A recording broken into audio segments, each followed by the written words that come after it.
Lunch time mga kasenyora, mga kasenyora. Yan, ang ulam po namin ay pritong isda. Ayun, pinirito na ni Miss Jo.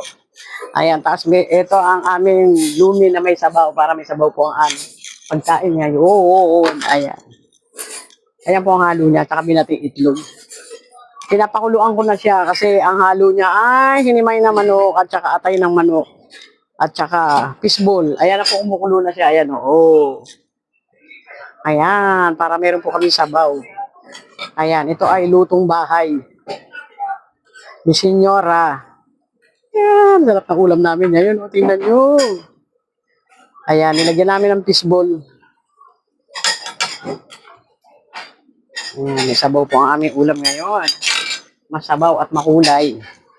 Ayan. Ayan, ang aming ulam ngayon. Simple lang po ang aming ulam pero masustansya siya. Ayan. At saka pritong isda.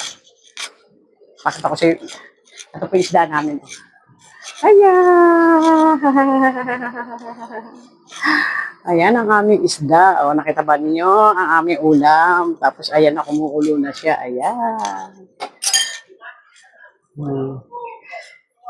O, di po ba? Ang sarap. Sarap na aming ulam ngayon. Masabaw. Thank you for watching.